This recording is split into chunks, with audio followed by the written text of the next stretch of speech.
حضور کے مناقب، حضور کے معجزات کا ذکر ہوتا ہے، کبھی نصیحت کی باتیں بھی ہوتی ہیں۔ نبی پاک علیہ الصلوۃ والسلام کو اللہ نے بہت معجزات عطا فرمائے۔ آپ کے خصائص کتابوں میں لکھے گئے ہیں، جیسے آپ کے خصائص میں کوئی آپ کی مثل نہیں، ایسے ہی آپ کی جسمانی طاقت میں آپ کی کوئی مثل نہیں۔ سبحان اللہ۔ ایک واقعہ کتابوں میں لکھا ہے کہ مکہ کے آس پاس رکانہ نامی ایک پہلوان رہتا تھا، اس کا نسبی تعلق خاندان بنی ہاشم سے تھا۔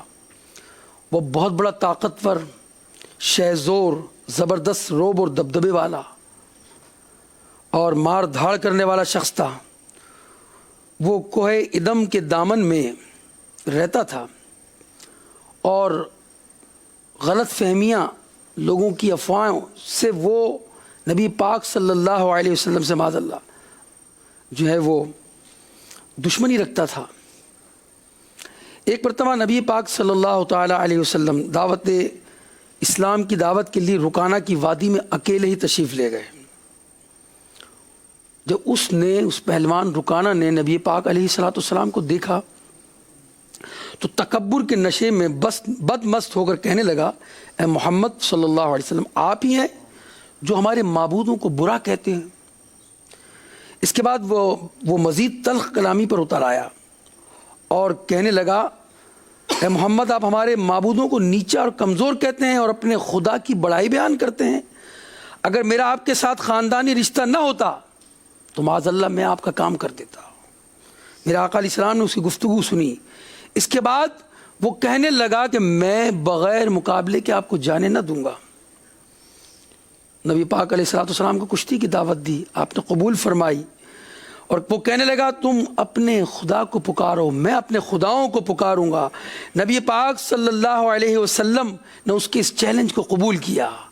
اس پہلوان جس کا بہت شہرا تھا، جو کئی لوگوں کو پچھاڑ دیا کرتا تھا، لوگ اسے قریب نہ جاتے تھے، پنجہ آزمائی نہ کرتے تھے، مگر مصطفیٰ کریم نے جب اپنا دست مبارک کو بڑھایا ہے، جس کے متعلق اعلیٰ حضرت فرماتے ہیں نا، جس کو بارے دو عالم کی پرواہ نہیں، ایسے بازو کی ہمت پہ لاکھوں سلام۔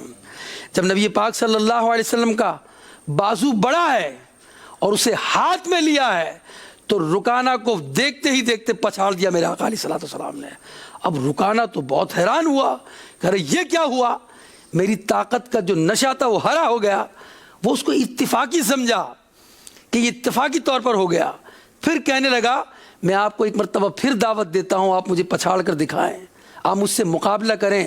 نبی پاک نے پھر اس کا چیلنج قبول کیا۔ پھر وہ بازو جو خدا سے عطا کیے گئے ہیں، جس کی طاقت خدائی طاقت ہے، انہوں نے ہاتھ میں لیا رکانہ کا ہاتھ اور اسے پھر سے پچھاڑ دیا۔ رکانہ چونکہ تکبر اور غرور میں تھا، پھر دعوت دے بیٹھا۔ مصطفیٰ کریم نے دعوت قبول کی اور تیسری بار بھی شکست اس کا مقدر بن گئی۔ اللہ اکبر۔ نبی پاک صلی اللہ علیہ وسلم نے اسے پچھاڑ دیا۔ وہ کہنے لگا، تم نے یہ سب کچھ آپ نے نہیں کیا، آپ کے غالب و قادر معبود پاک ہی نے کیا، جبکہ میرے خداؤں نے مجھے رسوا کیا۔ کتابوں میں لکھا ہے بعض میں کہ اس نے نبی پاک علیہ الصلوۃ والسلام نے جب اسے پچھاڑ دیا، اس نے اسلام کو قبول کیا، نبی پاک کے ہاتھ پر ایمان لایا۔ بعض کتابوں میں ہے کہ وہ فتح مکہ کے وقت ایمان لایا۔ اللہ اکبر۔ شہزادہ اعلیٰ حضرت کہتے ہیں، سب سے اعلیٰ عزت والے، غلبہ، قہر و طاقت والے، حرمت والے، کرامت والے، تم پہ لاکھوں سلام، ظاہر و باہر سیادت والے، سبحان اللہ، غالب و قاہر ریاست والے، قوت والے، شہادت والے، تم پہ لاکھوں سلام، بگڑی ناؤ کون سنبھالے، ہائے بھنور سے کون نکالے، ہاں ہاں زور و طاقت والے، تم پہ لاکھوں سلام۔ سبحان اللہ۔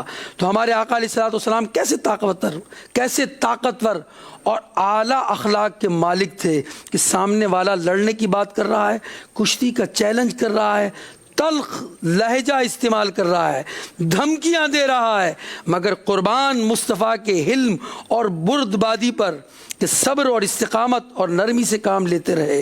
حضور علیہ الصلوۃ والسلام کی عادت کریمہ تھی کہ بد اخلاقی نہ کرتے، ڈانٹتے نہیں، مارتے نہیں، دھمکیاں دینے یا گھورنے یا کسی بھی قسم کی بد اخلاقی کرنے والے سے بھی آپ الفت اور پیار کا برتاؤ کرتے تھے، اور بد اخلاقی سے پیش آنے والے پر بھی لطف و کرم کی بارش کرتے۔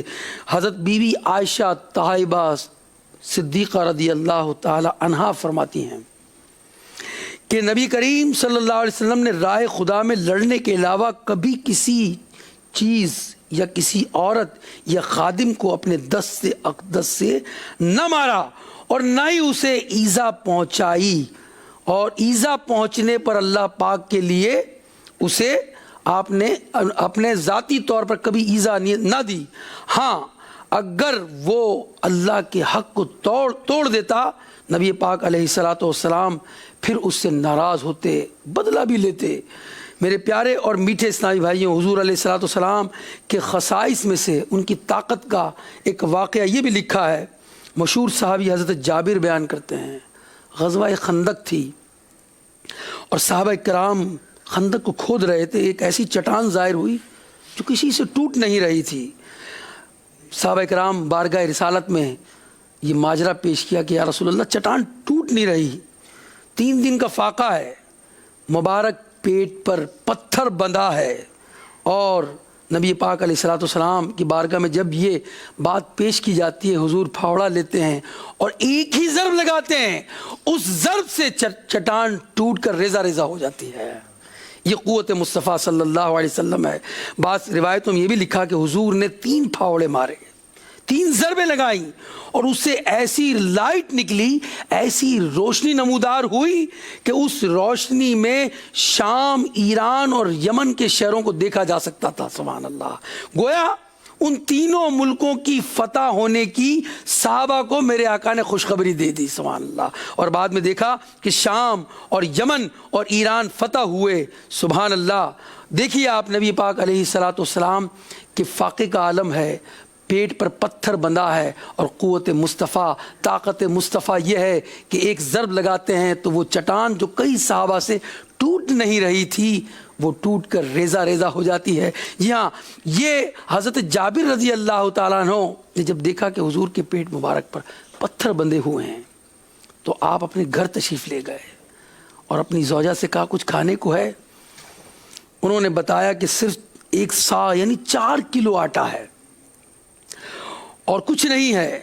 انہوں نے ایک بکری کا چھوٹا بچہ ذبح کیا، اس کی بوٹیاں بنائی اور کہا کہ میں نبی پاک علیہ السلام کو دعوت دیتا ہوں۔ تو آپ کی اہلیہ نے کہا کہ دیکھو چند اصحاب ہی کو ساتھ لائیے گا، کھانا تھوڑا ہے، 4 کلو ہی صرف آٹا ہے۔ حضرت جابر نے آہستگی کے ساتھ غزوہ خندق کی جگہ پر پہنچتے ہیں، نبی پاک کو دعوت دیتے ہیں۔ نبی پاک علیہ الصلوۃ والسلام اپنے تمام صحابہ کو دعوت دیتے ہیں، اور دعوت دے کر جو ہے وہ حضرت جابر رضی اللہ تعالیٰ کے گھر آپ لے چلتے ہیں اور فرماتے ہیں کہ جب تک میں نہ آؤں روٹیاں نہ لگانا۔ حضرت جابر کی اہلیہ نے آٹا گوندا ہے، حضور تشریف لاتے ہیں۔ بخاری شریف جو قرآن کے بعد مستند کتاب ہے، اس میں لکھا ہے کہ حضور نے اپنا لعاب دہن، اپنا تھوک مبارک اس آٹے میں ڈال دیا اور برکت کی دعا دی، اس ہانڈی میں بھی لعاب ڈالا، پھر فرمایا روٹی کو پکایا جائے، ہانڈی چولہے پہ چڑھائی جائے، اور جب روٹیاں پک گئیں حضرت جابر کی اہلیاں ہانڈی سے گوشت نکال کر دے رہی تھی، 1 2 نہیں، 100 نہیں، 200 نہیں، 1000 صحابہ نے پیٹ بھر کر کھایا، مگر گوندا ہوا آٹا پہلے جیسا تھا ویسا ہی رہا، اس میں کوئی کمی نہ ہوئی۔ سبحان اللہ، اور ہانڈی چولہے پر بدستور جوش مارتی رہی۔ حضرت جابر رضی اللہ تعالیٰ عنہ، نبی کریم علیہ السلام نے ایک برتن میں حضرت جابر کے یہاں بیچ میں سے جو ہے وہ کھانا تناول فرمانے کے بعد وہ گوشت کی ہڈیوں کو جمع کیا آپ نے اور کچھ پڑھا۔ حضرت جابر کہتے ہیں کیا پڑھا؟ میں نے نہ سنا۔ ہڈیاں جمع کی، کچھ پڑا، اور میں نے دیکھا کہ وہی بکری جو میں نے ذبح کی تھی وہ کان جھاڑتی ہوئی کھڑی ہو گئی۔ سبحان اللہ۔ نبی کریم علیہ الصلوۃ والسلام نے فرمایا لو اپنی بکری۔ حضرت جابر اس اپنی بکری کو لے کر اپنی اہلیہ کے پاس آئے تو وہ حیران ہو گئی کہ یہ تو وہی بکری ہے جنہیں آپ نے ذبح کیا تھا۔ سبحان اللہ۔ غور کریں کہ نبی پاک علیہ الصلوۃ والسلام نے اس اپنے لعاب دہن کا معجزہ یہ ہوا کہ وہ 4 کلو آٹا 1000 صحابہ اکرام کو پورا ہوا۔ وہ ایک بکری کا بچہ جسے ذبح کر کے گوشت بنایا گیا، نبی پاک کے معجزے سے، نبی پاک کے لعاب دہن کی برکت سے، نبی پاک کی دعا کی برکت سے وہ 1000 صحابہ کو کفایت کر گیا۔ مردوں کو جلاتے ہیں، روتوں کو ہنساتے ہیں، آلام مٹاتے ہیں، سرکار کھلاتے ہیں، سرکار پلاتے ہیں، سلطان و گدا سب کو سرکار نبھاتے ہیں۔ اللہ تعالیٰ نبی پاک علیہ الصلوۃ والسلام کی سچی محبت عطا فرمائے۔ ہمارا وقت پورا ہوا۔ محفل نعت کا منقبت ہم سنیں گے، ہم اسلامی